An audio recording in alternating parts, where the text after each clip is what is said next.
and I am eager to talk tonight about a topic that is rather near and dear to my heart, and also one that is very much so time. I just got back from a dinner tonight in Austin, and a number of guests attending the Driven Mastermind went to dinner, and one of the gentlemen who has been very successful in business, he was talking about different times and periods in his life where he's espousing $50 million at one point, and then another where it was still an 8-figure sum, and then another time where it was, I believe it was close to 9 figures. And even still, he spoke with this almost tenderness in his voice, and this depth and this almost like sense of pain. Even now, as I'm thinking about that dinner and him sharing, there was a semblance of desperation. What he said was, I know that every 40 seconds, and he said, one of you do me the favor of counting to 40 incrementally, and by the time you reach 40, another man in the world will have committed suicide. And there was almost like this somber hush that fell over the crowd and the group, and it was so,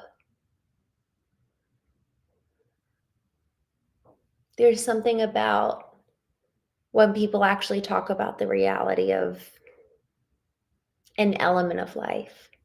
Because another reality of life is that someone right now is currently laughing or giving birth, or that there's joy. And so I found that in order to almost justify the harsh realities of life, we really lay into how that is reality. And yet, to avoid being binary and black and white, the joys are just as real as lows. And the elements of life and coming into life are just as real as coming into death. And that doesn't make the death any more, or any less painful and any less real. And as he shared, a hush fell over the room, and just kind of this somber presence as we listened to him. He was like, I rarely get this real, and I rarely get this vulnerable. And he continued on sharing, and just this like deep, almost like visceral struggle with where he is today against his potential and where he knows he could be. And it was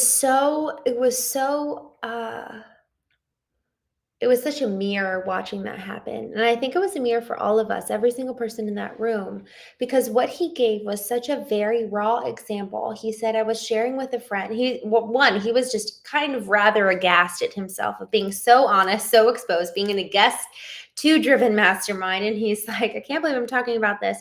And he said, I was talking to a friend of mine saying, I know I have just barely reached my potential. And then his friend turns and looks at him, and he's talking about just barely reaching his potential in relation to what he and his wife do. It's really a lot of emotional health work and mental health work. And he's like, I'm sitting here watching people die every single day, and there's nothing I can do about it. And he's just so upset with himself. And he's talking to his friend. So he's relaying the story to us. And he's like, I just know I've barely reached my potential.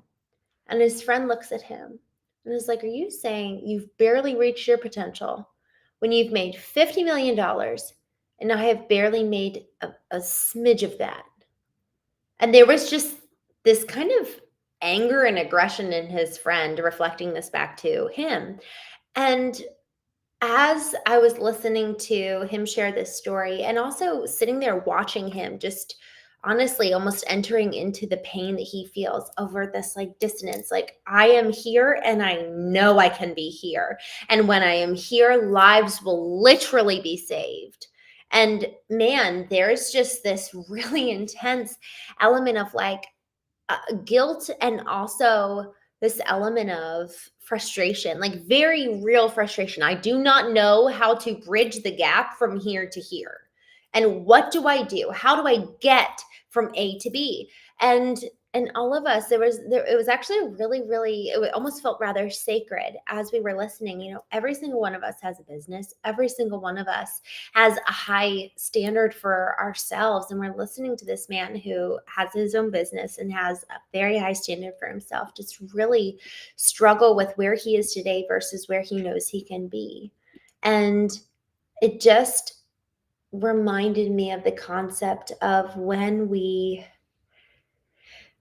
hit that place of rock bottom, when we hit that place of, I don't know what else to do. And we kind of like throw up our hands and we're kind of almost in surrender of like, I've done everything I can possibly think of. I have toiled, I have strived, I have worked, and there's nothing else that I know to do right now.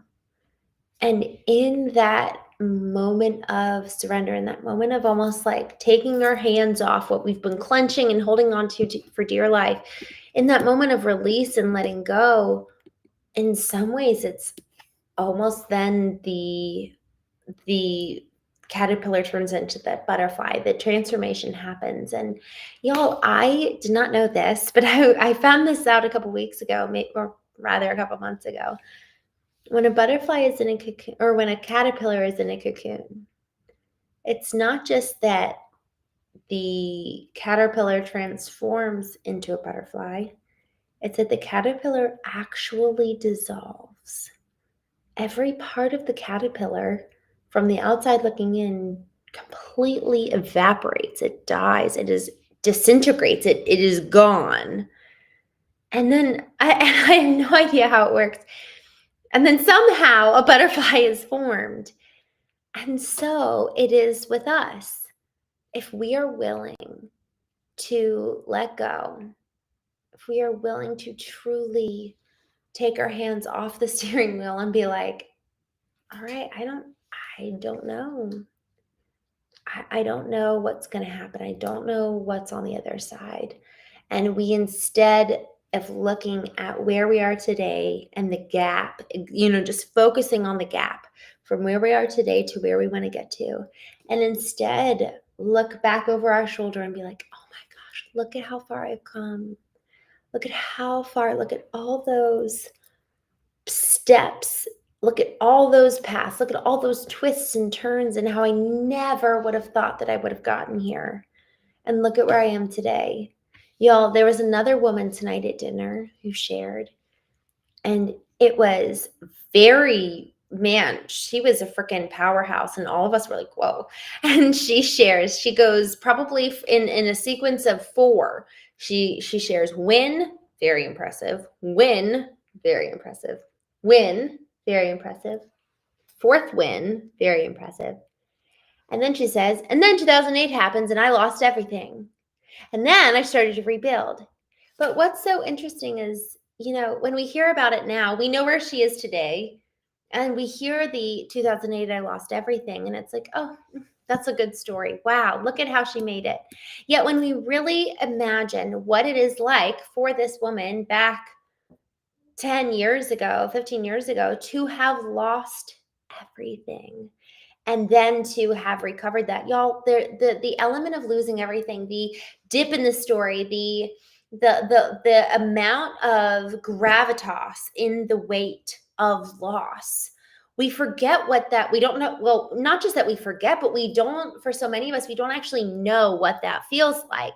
I, for myself, have really been over the last 2 months, really considering, when will I know, like Theodore Roosevelt talks about in his Citizens in the Republic speech in 1910 in Paris, talks about the man who knows the taste of triumph, but also defeat. And I'm like, man, can I even enjoy the triumph of winning if I've never known the loss of defeat?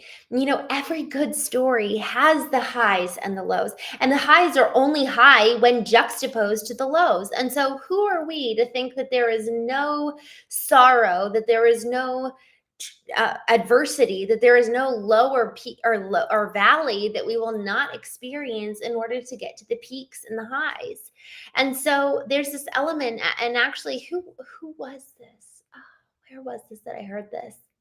Oh, it it's this clip that I heard with it was the interview between Logan Paul and Alex Hormozy. Alex Hormozy looks at Logan and he says, Christ, who many people would espouse to be a moral guide, let's just say that, much less God, a moral guide, a good man who brought about so much change. If he was murdered, why should I be so arrogant as to be able to bypass any semblance of suffering? And Logan Paul's like, damn. Like, it was just this moment of reckoning for Logan Paul. And it was so beautiful to witness the humility in Logan as he heard that. And same goes for you and me. Why would we be able to sidestep the pain in what constitutes a good story? And after all, if we get to become the authors of our lives, why wouldn't we, looking back over the last 10, 15 years, 20 years of our lives, actually write in with intention the valleys so that we can learn the lessons that are necessary in the valleys to then be able to climax to the peak, to the height of the pinnacle of the mountain? Because the reality is, if we do not know, if we have not learned the lessons in the valleys, we will never be able to transcend and get to that point in the pinnacle of the mountain.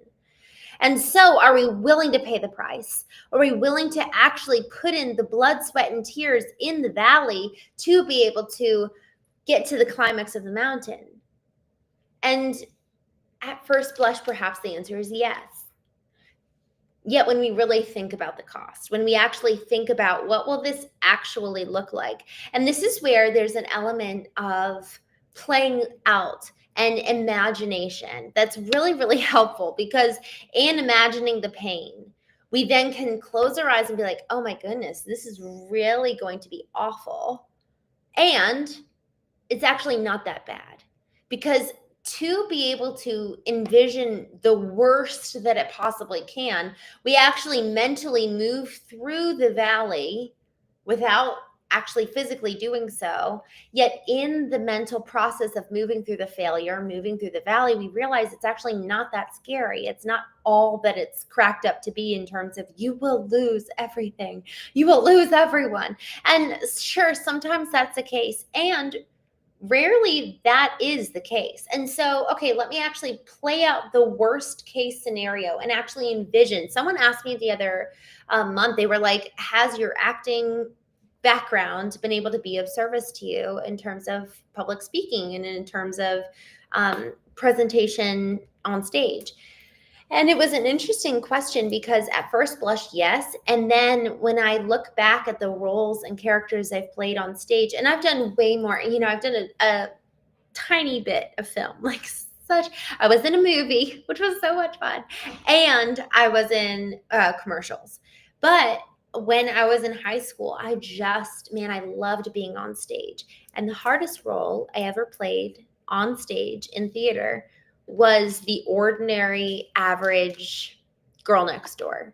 That was the hardest role that I ever played. The roles that were most fun were the ones that were extreme and dramatic and where I got to pretend to be somebody else. The role that was actually the hardest one for me was to be authentic, was to genuinely just be an average girl. And even as I do these shows, it is a continuous reminder to, almost like with intention, be in my body. And when I say be in my body, I mean actually like being here now, not being distracted, thinking about how I'm being perceived, not thinking about what you're thinking about me. It's really being so present here and now and being focused on what I'm saying. Y'all, it is wild how when we think about vertical alignment, and it's funny, I'll just be super honest right now. Even in me talking about the temptation to almost like move to that third party perspective and watch me right here, right now, even in just talking about that, I'm like, oh gosh, now I just feel like I got distracted. And so I'm going to just bring myself back to this moment, because as we're talking about this, how do we show up? Who are we?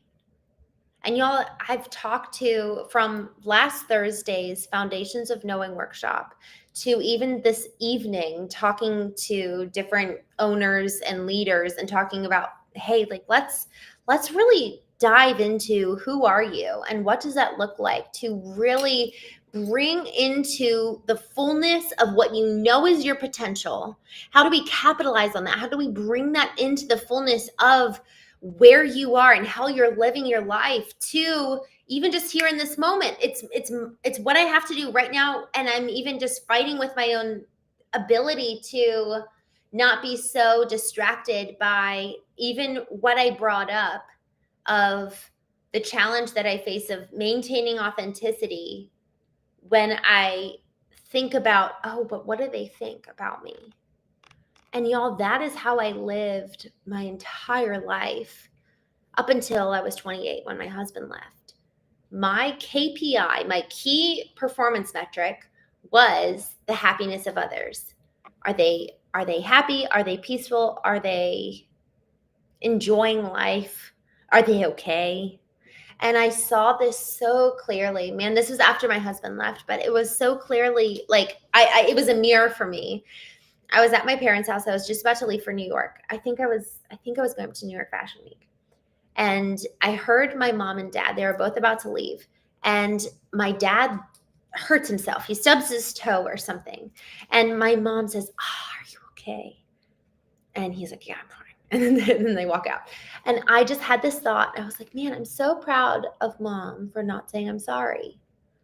And then I heard myself and I was like, wait, why would she say I'm sorry? He hurt himself. Why would she take ownership of that? And I enacted one of my frameworks at the time, which was to effectively become really present in that moment and just really lean into, why did I just do that? And just be really curious. And what I found was I historically, at the time, took so much responsibility and control of others' well-being and happiness on my shoulders that if they physically got hurt, it was my fault. I remember at my parents' old house when we lived in Gaithersburg, Maryland, or actually it was technically Laytonsville, and we had this beautiful little house, and it was where we celebrated New Year's and birthdays and graduations, and it was just such, man, that house hosted more events than I can probably even imagine, and just so many memories, and it was wonderful. And man, I just have this memory where my sister, I forget who it was, but someone in my family, one of my siblings, the cabinet was open and they turned around and like, it was like the corner of the cabinet and they just jammed their head into it. And it was like so painful. And I just went up and I was like, I am so sorry. And I went and I like smacked the cabinet closed, like punishing the cabinet. And I didn't leave the cabinet open. But for some reason, it was my fault and my responsibility to keep them safe. And y'all, that is such an incredibly simplistic, yet so poignant example of how you and I can operate in our normal day-to-day lives, where if we're not so radically vertically aligned, knowing what does it look like, what does it sound like, what does it feel like for me to be healthy versus unhealthy, it is going to be impossible for us to ever be truly free to scale the mountain of our prowess and potential, lest we constantly find ourselves, there's something about the natural peaks and valleys that life offers us. But if we're not actually able to be free from the past, free from those narratives and kind of like voices in our head that can really keep us back, keep us in fear, keep us small, keep us afraid, well, then when the peaks and valleys come, well, there's a valley, but then there's a peak. We're actually not able to ride the natural current of the peak because everything that has been handed to us keeps us small and afraid.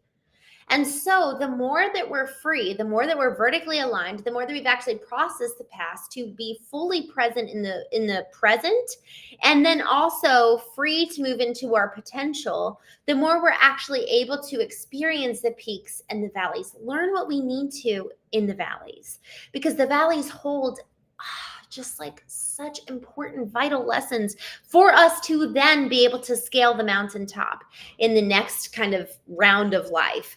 And as we get to that next season and as we start moving upward, we're truly free from that which came before us, because we've done the processing, we've learned the lessons, we were truly in the moment of the valley. We came to really understand what it had to teach us so that we can be free to scale the mountaintop. We're never stuck. We are never, ever in this one isolated period of time in our lives. We are constantly in a forward progression. And so it is so important, just like how 10 minutes ago, 5 minutes ago, I had to literally be like, oh, I have to be present now.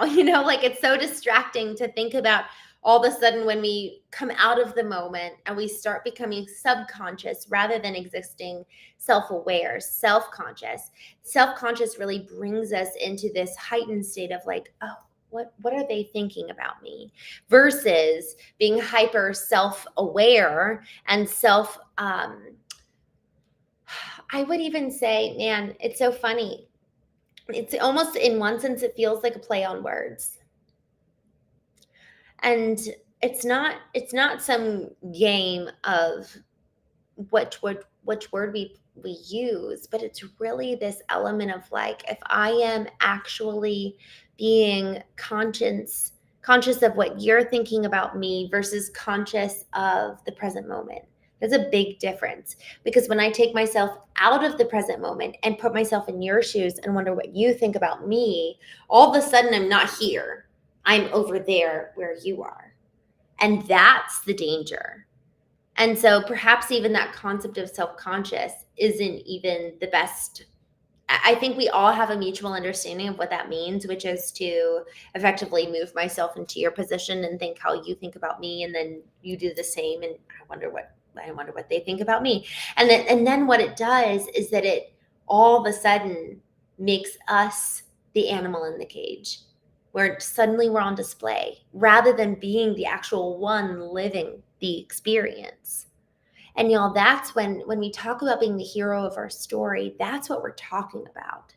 We're talking about being the one actually living in every moment, rather than being on the outsider, looking through the iron bars and wondering what it's like to have that experience. No, we're the ones having the experience of our life. But we have to be brave enough to stop viewing the world through anyone else's lens.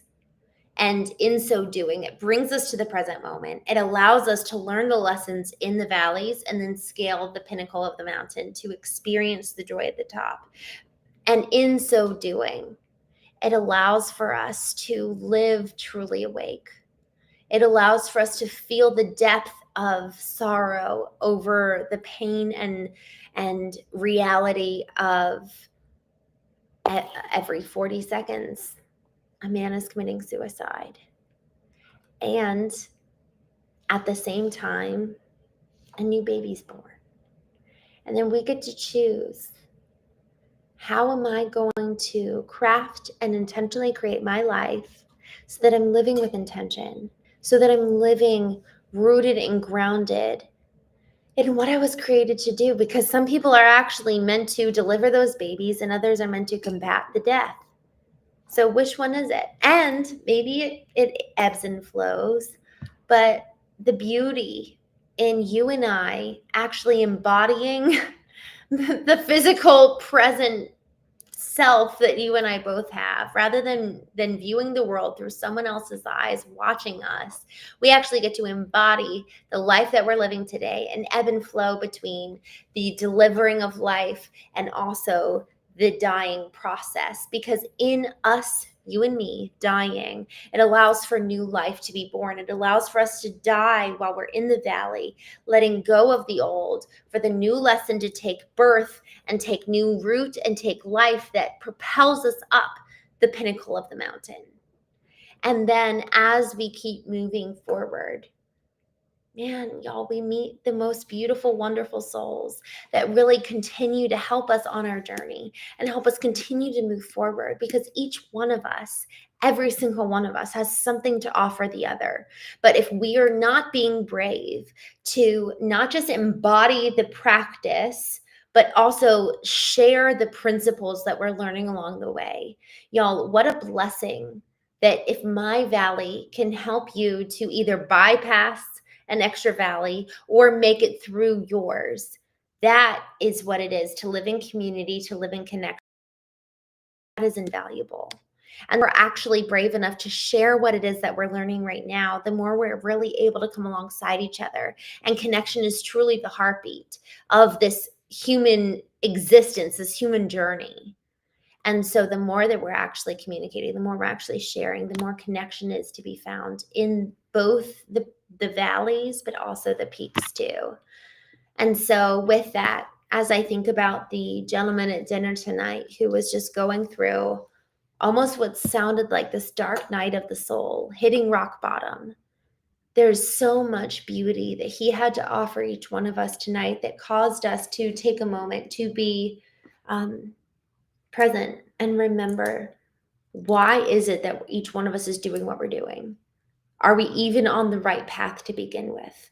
And so regardless of whether you find yourself at rock bottom or at the very pinnacle of the mountain, the more we're actually able to sit with each other and each other's experience, and with intention, view the world through someone else's eyes and learn the lessons that they're learning right now, but ultimately maintain that hard juxtaposition of, I'm going to be the hero of my story, maintain my own autonomy and ownership of my life, while also learning alongside with you. That is a dynamic duo, so that we don't exist in the agony of the rock bottom, but we can also realize just what a blessing, what a gift. Yes, those folks who are passing every 40 seconds, which is just, it makes you want to vomit. It's so devastating. And new life is also being breathed and coming into the world at every moment as well. And then it's our decision, which are we going to focus on, which is actually in alignment with what I'm called to, how I want to exist in this world, and what does it look like? What does it look like for me to be truly present right now? Because sometimes some moments actually do call for the grieving and the sitting in the ashes, and others call forth the emergence of that transformation of the butterfly after the cocoon stage. But the cocoon transformation is so painful. It is, when you open a cocoon, it's honestly horrifying. It smells terrible. It's like it smells of death. Yet in the death, there is new life. There is transformation. So may we not hold that kind of disregard for what death could be, and allow for the potency of life on the other end to really come into focus, and allow for that to permeate our conversations, for therein lies so much hope. So with that,